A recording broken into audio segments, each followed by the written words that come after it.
Welcome to Shorr Solutions the Podcast, and I'm your host, Jay Shorr, CEO and founder of Shorr Solutions.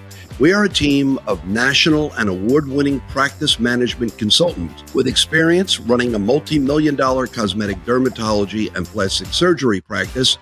We're here to share strategies and insights that will help you grow your practice efficiently and profitably. In each episode, we'll explore the steps and actionable insights to guide you through your journey to increase efficiency, boost revenue, and decrease costs.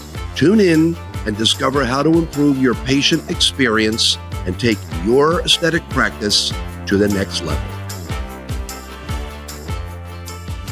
Well, greetings and happy holidays, everybody, and welcome to another episode of Shorr Solutions the Podcast, and I'm your host, Jay Shorr. Today, I have a special guest on with me, and it is our Director of Client Development, Suarez. It is one of my business partners starting in January and Director of Client Development, Suarez. Say hello, Anna. Hi, Jay. Thank you so much for having me here with you today. I'm excited to be here and just kind of share some of our knowledge with our audience and our clients. Wonderful. You'll see between today and another one of our episodes, I'm introducing Anna Suarez as one of my business partners. In January, Anna will formally become a business partner along with Christian DeVoe. So as we restructure and bring on partners, this is going to be a wonderful addition. So with that being said, today's podcast is going to be marketing mistakes to avoid in your practice. Now, Anna is our marketing guru. She handles marketing for our clients in addition to running our team and leading our team. So, Anna, let's have a discussion about branding. I know marketing has so many facets to it. It's advertising, it's marketing, it is branding, it is social media. There's so many I can't even begin to start. So let's start with the first one, not having a solid brand established. So Anna, can you go through for us the four main things about not having a solid brand established? Sure, I'll be happy to do that. And I love that you bring this up because not having a solid brand established is something that we see happening multiple times with all of the practices that we work with. Let's talk about what is a brand.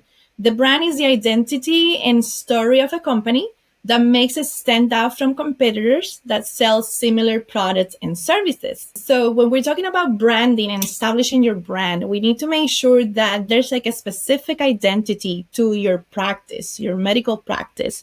And that entails your vision statement, your mission, your values, and also the unique selling proposition as well, or your competitive advantage in the market.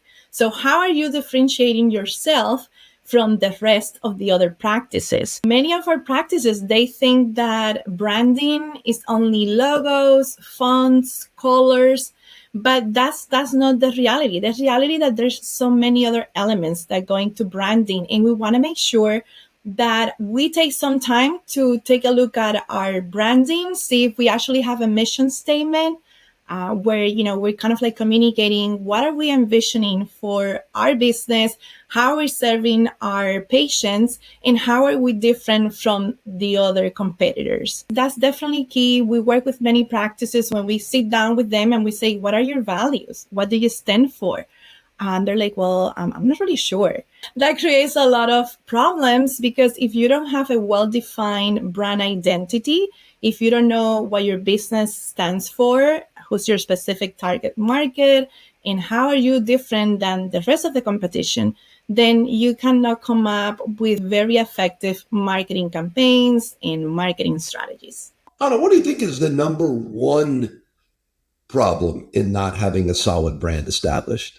You're not setting yourself apart from the rest. And as we all know, there's many med spas and plastic surgery offices where there's very high competition in this type of market. Patients want to make sure that they get the best services, the latest and greatest, But if you don't have something that differentiates yourself from the other practices in the market, it's almost like they don't get to know you. They don't know why they should go and see you. They should go and learn more about your specific practice and get their services or their needs fulfilled by your practice. The biggest issue with that is that you just get lost with everybody else and you're not standing out in the consumer's mind.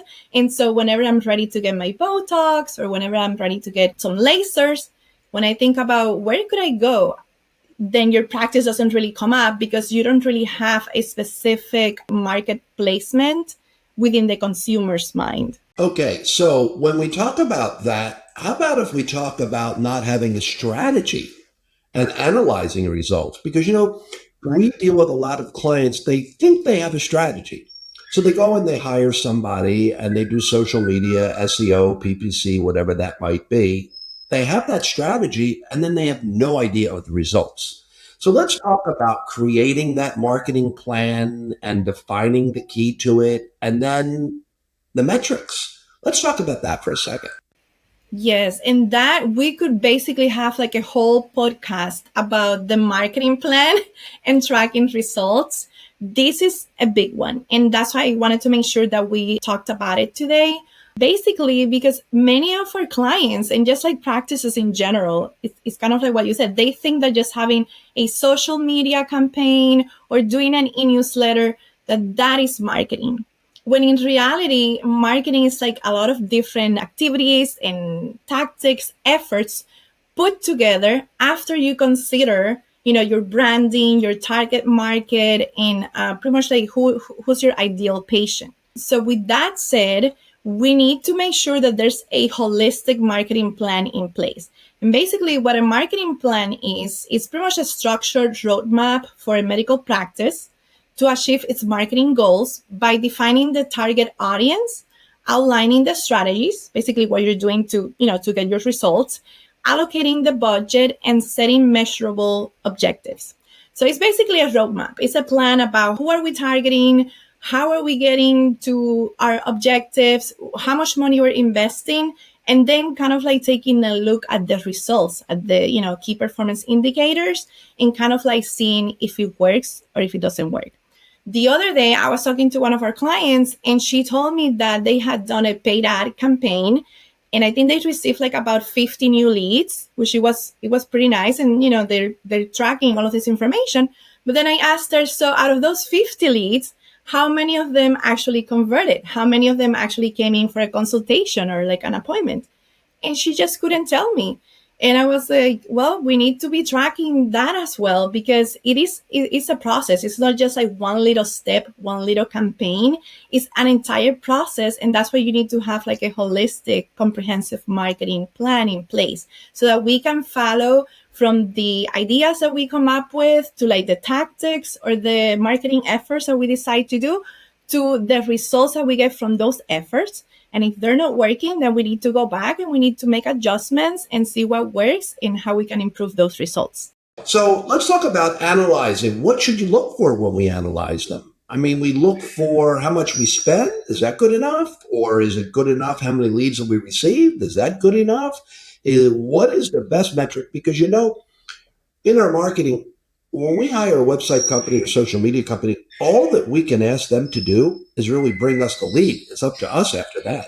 Yes, Jay. I completely agree with all of that. We have to track how much we're investing, how much we're getting out of that investment. And then, we need to evaluate, do we want to keep doing this or not? But I think what you're making a reference to is that after we put so much effort into like the branding and the marketing campaigns and making sure that we're targeting our ideal patient, then we start receiving some of those results. We start getting the calls, we start getting the emails, we start getting the messages. However, the people that we have answering those calls, those emails, they're usually your patient care coordinators, your director of first impressions.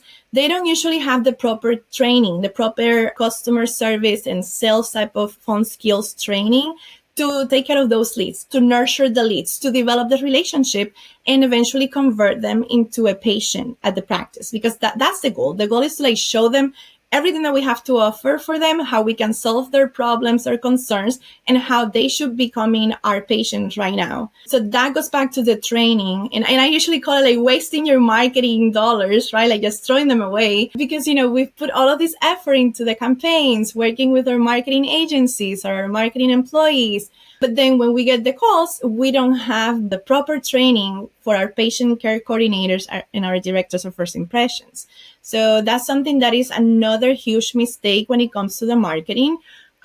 Because you could have 1,000 leads, but if none of them are converting, then what is the point, right? What is the point of putting all of those efforts, all of that time, all of that money? Well, you stole my next question because I was going to get into throwing away your money and your efforts. Like, what do you train? And then what type of a tracking process do you put into place? Well, yes, and that's another excellent point. So it's not only having the right person, that fits those positions, someone that is outgoing, that it has a service mentality. In addition to that, making sure that we give them the proper training, right? That we teach them how to credential the providers, how to get all of the necessary information about the patient so we can add them to our database, follow up with them via emails and e-newsletters. But then in addition to that, having some type of lead management tracking process as well. We talk to so many clients, so many practices that they tell us about these great marketing programs that they have in place, but yet they're not tracking anything. And when it comes to lead management tracking, we could just use a CRM, like customer relationship management system, like something like Salesforce, maybe even just like an Excel spreadsheet will definitely do the job, where you can just track how many people called, what were they interested on, do you need to follow up with them with an email, sending them information about the specific procedures and the treatments, and then making sure that we get them on the books. So if we weren't successful the first time around, because we always try to get them on the books right away, the first time that we have an interaction with them and we provide them all of the information, then we have to keep tracking that lead. We have to keep nurturing the lead and keep calling them. Many of our clients, they say, well, I called them 2 times and that was it. And as you know, we say, no, that's not it. You have to keep calling. You have to keep following up. And because, people have a lot of options. Our patients, they have many options. They can go to other practices. They can go to other med spas. We want to make sure that we're reassuring them and providing them with the information that they need to make the correct decision and come to our practice. Maybe we shoot our own self in the foot. You just mentioned something. Well, I've called them 2 times, or better yet, I sent them a text or an email and never spoke to them. What's the danger behind that, right? My favorite line is, because I'm older at this point, and I always say, did you pick up the phone? All right. So we need to ask our own selves some questions, because we make our own mistakes in the practice with our branding by not keeping our patients top of mind. Many times we're too worried about our own self. So can you expand on that, the problem that happens by not keeping your patient front of center? Yes, that's another thing, and I know that it keeps coming up with the practices that we work with, where many of the practices, they think that we're here, we're providing a service, we're providing a treatment, and that will do it. But again, going back to your branding, to setting yourself apart from the competition, going back to keeping in mind that there's so many other practices that are providing the same exact services that that your practice may be providing, we have to make sure that we're not only offering our patients services, but we're actually creating an experience for them. We're actually setting ourselves apart by, maybe, making sure that our staff is nice, they're pleasant when interacting and communicating with our patients. Maybe even like small details, such as playing some music in the background, offering some water, some tea when they come to our practice, just following up with them, sending them little postcards whenever it's their birthdays, or whenever something important is happening in their lives, like a graduation, or they have a daughter being born, or whatever it may be. Because we need to set ourselves apart, and we need to keep in mind that we're not just there to do a transactional type of business is more like creating a relationship and developing an experience so that patients look forward to come to your practice, so that patients remember that experience that they had when they came to your practice, versus just like, just going somewhere where it's like business as usual. And then it's like, well, what is my incentive? Why should I go back to this practice when I have five other practices that they're like following up with me? They're sending me, happy birthday notes. Whenever I go there, they make me feel relaxed. They don't rush me. They listen to my concerns. So we kind of like have to keep that in mind. And I think that that's something that is coming up even more nowadays, just because there's a lot of competition in this type of market, in our industry, and we have to set ourselves apart. It's not enough your qualifications and your experience and having an amazing marketing campaign, but it also comes down to the people that you have in your practice, to the experience that you're providing for your patients, just kind of like differentiating yourself. So that's why branding is so important, having that mission and that vision, so that you know what you're doing, you know what is the end goal, and day in and day out, we work on those objectives. Would you say that it's kind of similar to restaurants and hotels? Definitely. Completely. What do you have other than the experience? Unless you want to go to a lower budget hotel or restaurant, for example, because I need to get in and out real quick and I don't want to have a dining experience, or I'm traveling and I don't need a 4 and 5 star hotel. All I need is a bed and a shower because I'm here and I'm leaving in the morning. I just need a place to sleep, right? So it's kind of like the same. But if you're going on a vacation, or you're going somewhere and you have expendable income, just like our patients have expendable income, and that's where they spend their money, that they walk out with the experience. Now, results matter, because if you have a great experience with terrible results, you don't want to go back. Like a restaurant, I had a fun time, but the food was awful. All right, so I don't want to go back. Let's take a quick break. I want to tell you about our Conversion Cascade 2.0 online course. In just a few hours, you and your team will learn how to attract more patients, convert more consults, and turn new leads into loyal patients, all at your own pace. Along with lifetime access, you'll receive downloadable tools such as phone scripts, marketing checklists, and conversion tracking tools to help improve your sales and customer service skills. And as a special thank you for being a podcast listener, use code PODCAST to get 20% off. Click the link in the show notes to sign up today.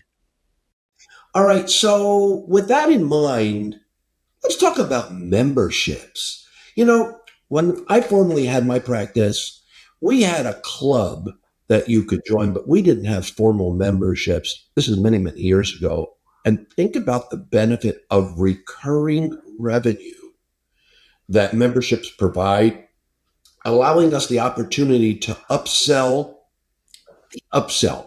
So, Anna, please, let's speak about not having monthly memberships. Yeah, and if you notice, all of this is related, because you're talking about creating that experience, going the extra mile for our patients, since there's such a competitive market, and kind of like going back to like, it's kind of like a hotel experience, right? So the memberships, how they help us with this whole experience that we want to create, and how we want to elevate our marketing, is making sure that we have that recurring interaction. I mean, it's definitely an additional source of income revenue stream. So it's just, additional income that you get on a monthly basis. And that's really nice because it's going to be something stable. But in addition to that, you do get the opportunity to have that contact with that patient every single month. And every single month, that gives you the opportunity to like either upsell the patient if they need it, to get to know more about them and develop the relationship. And so then the lifetime value of that patient increases. Instead of just being like a one-off type of interaction, one-off type of appointment, this actually becomes an actual relationship. Just like how we have, our hairstylist. Yeah, it's my hairstylist does a pretty good job. She's pretty consistent, right? Yes. I bet you have an awesome relationship with your hairstylist. Yeah. All right. In conclusion, before and after photos, people think that the purpose of a before an after photo is to be able to defend your innocence or to show a patient that, yes, this is what you had before and this was your improvement. But it goes so much beyond that. All right. So let's talk about having a good, solid gallery of before and afters and how that helps with our brand. Yes, that is critical to like help with the branding, with the marketing, and most importantly, to establish yourself within the market. As we know, this type of industry is very visual. So people want to see results. And a way to show that is, with the photos, right? They are worth 1,000 words, pictures. And so people want to see those visual, tangible examples of what the providers are able to do for them, right? So it's more like social proof. And so they're critical. They need to be included on the website, even e-newsletters. When we do our monthly e-newsletters for our clients, we make sure that we put examples of like, before the procedure was done and after a couple of treatments have been completed so they can see what they can expect and the type of experience that our providers have and what they can do for them. And so it just helps tremendously when it comes to the social proof, when it comes to elevating your marketing and credentialing what the physicians can do as well. Yeah, Anna, let me ask you a question. So, how important is that on the website? Isn't that one of the most important things that a prospective patient, not the existing patient, because the existing patient may already trust you because they've been there before, but let's talk about the gallery. How important is that gallery on a website? Because that's branding. That is branding, and that will make the difference, between a patient deciding to go with your practice or to go with a competition. And this is something that many of our clients, many practices, they forget the importance of the gallery. And so what we do is like on a monthly basis, we're always following up with our clients, making sure that they're having someone designated at the practice, a medical assistant, whoever it may be, that takes those photos, obviously with the patient consent, but that they collect those photos and then those are uploaded and sent to the marketing company on a monthly basis. Because otherwise you just can't show what you're capable of doing. A picture is worth 1,000 words. And so as long as we have the photos, we can show, oh my gosh, this is what I'm able to do for you. And so it's so much easier for people to just make the decision. Just like, okay, I love that. I like the results. I'm going to call them. I'm going to become their patient. Wonderful, wonderful, wonderful. Well, ladies and gentlemen, that concludes episode number 120 about branding. And I would like to thank our Director of Client Development and Business Partner, Ana Suarez. Thanks again. And until episode number 121, good luck. God bless. Don't go anywhere just yet. If you enjoyed today's episode, make sure to subscribe so you never miss the latest insights. New episodes are released every 2 weeks. For more valuable information and resources to elevate your practice, sign up for our e-newsletter. You'll get the latest industry updates, expert tips, and exclusive strategies straight to your inbox. Also, don't forget to follow us on social media at Shorr Solutions. If you're ready to take your practice to the next level, schedule a free consult with our team today. Thank you for joining us on Shorr Solutions, the podcast.